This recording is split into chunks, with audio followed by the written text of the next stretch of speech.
Logo mais vai começar o meu quadro dentro do Encontro com a Patrícia Poeta e hoje a gente vai falar sobre a umidade baixa do ar, né? A umidade relativa baixa do ar e como isso afeta os cães e gatos.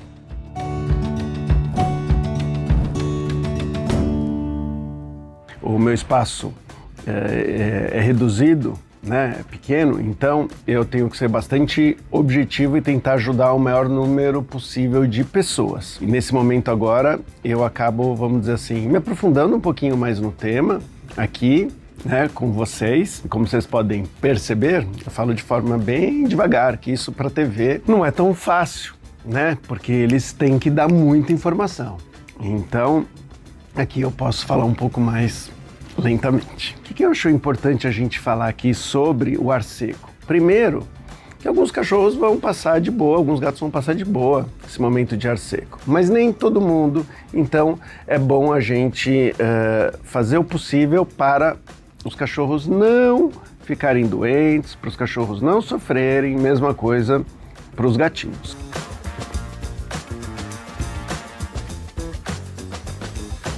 Normalmente os animais que vivem com umidade relativa do ar alta, então você vive num lugar úmido, bastante úmido, e de repente ficou seco, porque não choveu, porque entrou uma massa de ar seca, e aí o que acontece? Os bichinhos não estão preparados para aquela secura. É diferente, por exemplo, para os cachorros que vivem em Brasília, né? Que já estão lá. Eu, por exemplo, quando vou para Brasília, meu nariz sangra, minha garganta fica ruim, por um tempo, depois eu me adapto. Tá? É isso que acaba acontecendo também com os animais, né?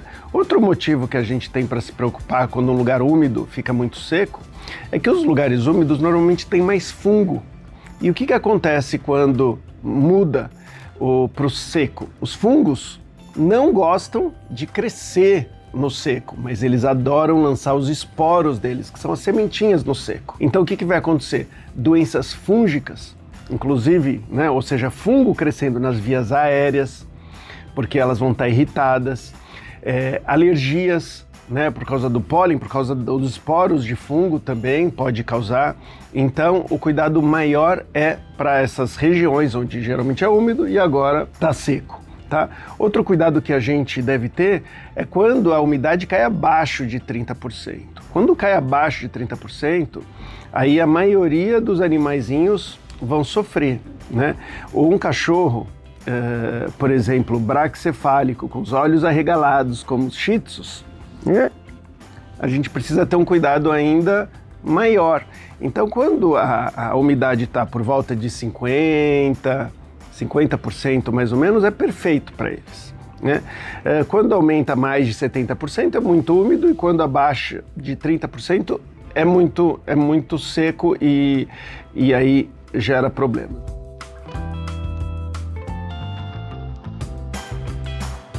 As raças mudam muito, né? Muda até a morfologia e com isso a fisiologia também. E morfologia é a forma do cachorro, né? Então as raças têm formatos diferentes. Então, por exemplo, olha aqui do lado, esse aqui, olha o tamanho desse focinho, né? Olha o tamanho dos olhos. Então o focinho é muito pequeno e os olhos são bastante arregalados. O que muda isso? O ar, né?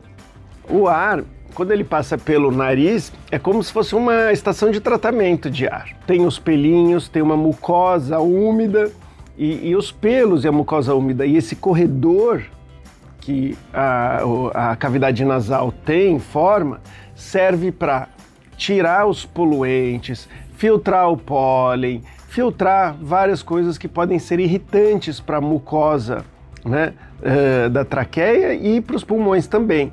Então o cachorro que tem um focinho comprido é como se ele tivesse um sistema de tratamento de ar muito melhor.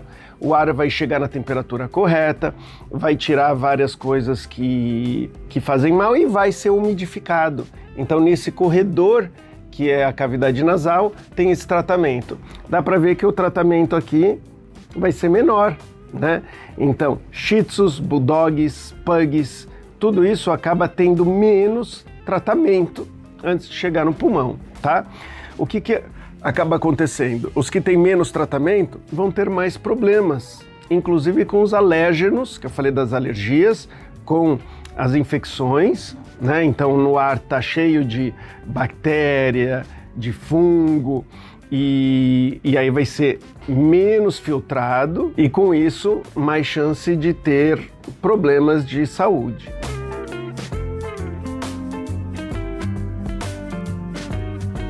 E em relação aos olhos também, tá? Os olhos mais arregalados, o que acaba acontecendo? É mais fácil acontecer uma irritação, tanto pelo ar seco quanto pelos poluentes que ficam mais presentes quando o ar está seco. As pessoas não fazem essa associação, mas quase todos os materiais que a gente tem em casa tem algum tratamento químico. Às vezes para não juntar água, às vezes para ficar mais fácil de limpar, às vezes para durar mais. Então, várias substâncias têm tratamentos químicos e componentes voláteis, que são os componentes que evaporam. Então, tinta evapora, tem um monte de coisa que evapora, que não são saudáveis para a gente. Tanto evapora quanto solta partículas, às vezes microplásticos ou substâncias que são chamadas forever chemicals, que são os químicos que duram para sempre, né? E o que acontece? Quando a umidade está baixa, tudo que é volátil vai ter mais espaço para evaporar, porque está seco o ar, é como se o ar puxasse, né, o que tem para evaporar. E as partículas que são muito pequenininhas, elas vão ficar suspensas, porque tudo tem mais espaço quando o ar está seco.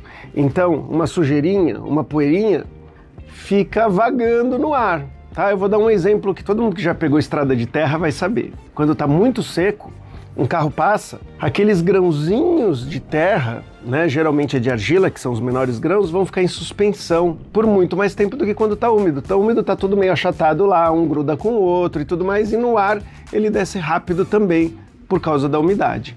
Então, a secura do ar vai fazer com que esses componentes voláteis, com todos esses problemas que eu falei, vão bater no olhinho do cachorro, que vão se acumular lá, que já está muitas vezes ressecado. E a umidade, ela garante uma barreira dos olhos de proteção. Então, você está sem essa proteção e com tudo isso.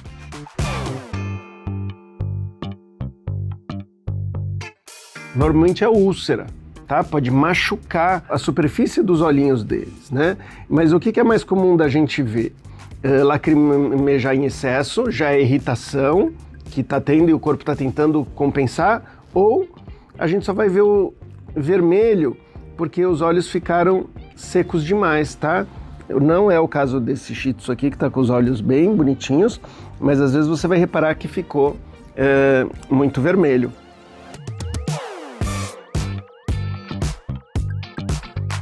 Sempre que o caso for mais grave, a gente deve procurar um médico veterinário, sempre que a gente precisar, tá? Mas tem algumas coisas que a gente pode fazer em casa. Então, se a condição do filhote tiver, ou do cachorro não tiver boa, a gente sempre tem que contar com o médico veterinário. Mas o que ele pode recomendar?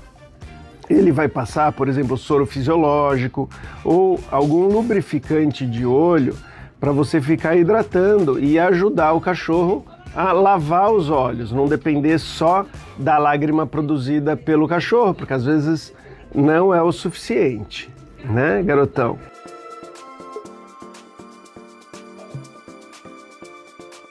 Garantir a hidratação do cachorro e do gatinho também. Os gatos normalmente aguentam mais o ar seco, tá? Eles estão mais preparados para o ar seco, mas mesmo assim a gente deve cuidar muito bem da hidratação deles, né? E para isso a gente deve dar bastante água para eles, deixar em vários locais. A gente deve umedecer o ambiente. Como que a gente pode fazer isso? Quando a gente vai tomar um banho, por exemplo, a gente geralmente fecha a porta, né? E a gente pode tomar um banho de porta aberta. Por quê? Porque a umidade do ar do banheiro, inclusive ali do chuveiro, vai se espalhar pela casa. Normalmente ela vai até condensar em algumas superfícies da parede, como a parede, chão, teto, e aí depois essa umidade ela vai continuar umedecendo um pouco o ambiente, tá? Então funciona muito bem tomar banho de porta aberta.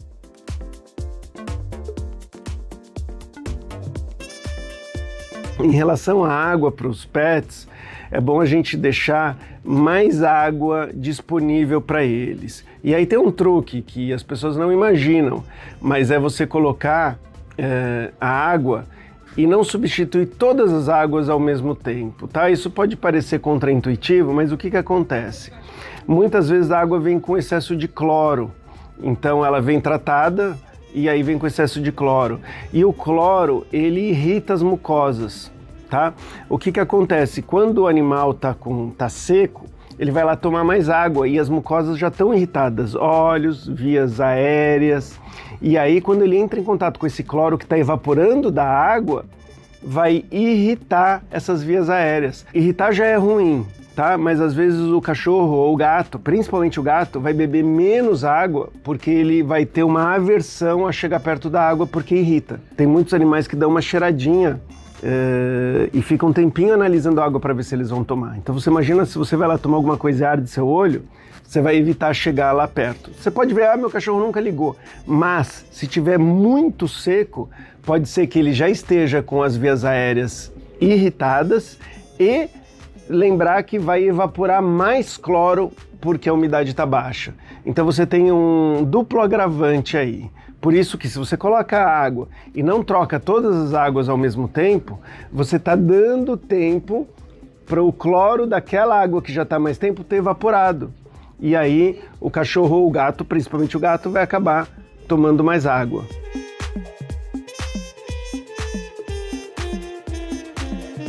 A gente pode pegar vaselina ou óleo de coco. Eu prefiro o óleo de coco ainda, mas os dois funcionam, tá? Os dois não são tóxicos, então a gente pode hidratar um pouco o cachorro. Como que a gente vai hidratar?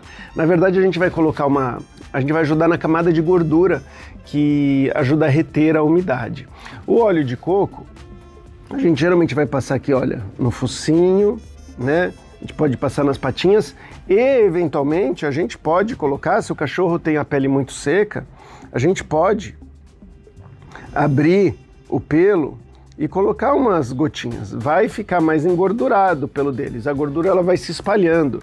E o óleo de coco, ele tem, entre outras coisas, uma ação antimicrobiana. Ela pode funcionar um pouquinho como limitar um pouco o crescimento de fungos e bactérias que pode ajudar a acalmar a pele do cachorro, tá? Faz aos poucos, porque pode ficar muito engordurada a pele, que também não é bom, tá?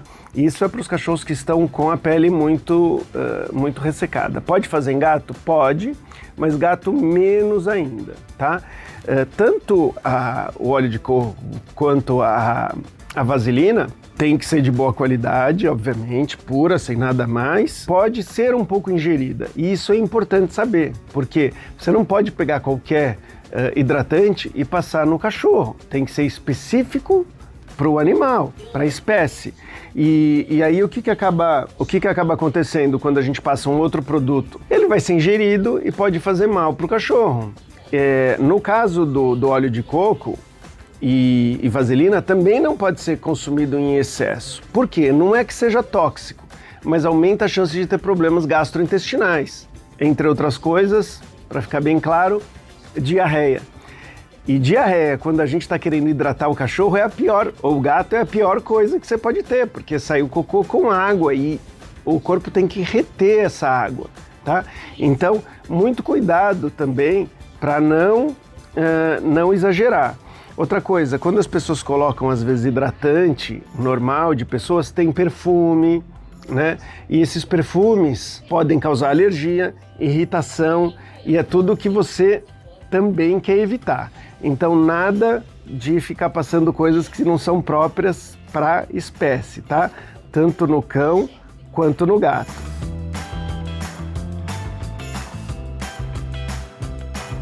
Não. Esse é um ponto muito importante, porque tem gente que percebe que quando o ar está seco e quente, o bicho toma muito mais água. Se ele estiver fazendo muito mais xixi, normalmente um problema ligado a diabetes, um problema renal ou hiperadrenocorticismo, são situações em que vão fazer com que o cachorro ou o gato beba muita água e faça muito xixi. No ar seco e quente, o que vai acontecer? O cachorro e o gato vão tomar mais água, mas vão concentrar a urina da mesma forma, ou seja, vai ser a mesma quantidade de xixi, tá? Praticamente a mesma. Então a gente vai ver nas bolotinhas de xixi do gato vão estar do mesmo tamanho, nas manchas no tapete higiênico dos cachorros vai estar do mesmo tamanho. Se mudou, veterinário. Não pense que, não, porque tá quente ele tá bebendo muito mais água, então tá fazendo muito mais xixi. Isso não procede, tá? Então é muito importante lembrar desse ponto.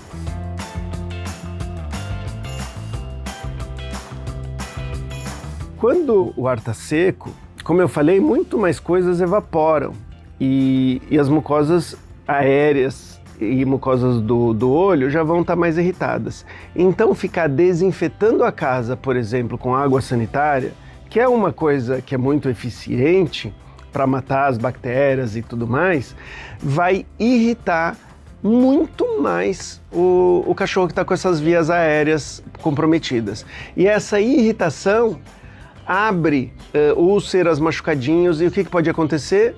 Gerar infecção, justamente porque as barreiras da pele naturais, das vias aéreas, dos olhos, está comprometida. Então você acha que você está desinfetando, limpando, acabando com as bactérias para não ter doenças, você está, na verdade, machucando a proteção do cachorro, que vai acabar sendo contraproducente, porque aumenta a chance das doenças. Né? E doenças várias, influenza canina, a gente tem asma felina, a gente tem tosse dos canis, a gente tem vários tipos de bronquite. Então, fazendo todas essas coisas que eu mencionei, umedecendo o ambiente, hidratando a pele, dando mais água, tomando esses cuidados, é ótimo, tá? Agora um ponto que é super complicado para mim, né, falar em pouco tempo, é o seguinte: dependendo da situação é legal você arejar a casa. Por quê? Porque os componentes voláteis e esses químicos que os materiais ficam soltando, eles vão se agregando na casa, principalmente quando tem uma umidade baixa. E isso irrita, é ruim para os animais. Tá? Inclusive alguns desses componentes são cancerígenos. Então, de uma maneira geral, é legal ter uma casa bem ventilada, né? Principalmente quando o ar está seco. Mas, dependendo de onde a gente vive, o ar de fora está pior do que o ar de dentro. Então, por quê? Porque a poluição, por exemplo, de São Paulo está batendo recordes, não é histórico, já teve em 2021, 2020. Então, faz uns 4 anos que nunca ficou tão mal de poluição. Aí você imagina, você está num apartamento e eu vou falar assim, olha, deixa arejar bastante para tirar os químicos da sua casa, porque as casas são poluídas, porque tinta, carpete, tudo isso tem tratamento. E aí, na verdade, você está trazendo os poluentes de fora, tá? E esses poluentes, mais uma vez, causam câncer, irritação e tudo mais. Então eu fico aqui na dúvida do que recomendar, porque vai depender muito da qualidade de ar fora da sua casa e de dentro de casa. Para quem não vive nas grandes cidades ou lugar muito poluído, via de regra é ventile a casa, que é bom. Tá? Outra dica que dá para dar para todo mundo são as plantas. Todas as plantas, algumas mais que outras, elas vão ajudar não só na umidificação, mas elas ajudam a limpar o ambiente. Tem vários estudos científicos mostrando, comprovando essa possibilidade. E principalmente nos momentos em que a umidade abaixa mais, que é quando tem mais luz. Quando tem mais luz, as plantas abrem os estômatos embaixo das folhas e sai mais umidade. Então as plantas são perfeitas para isso.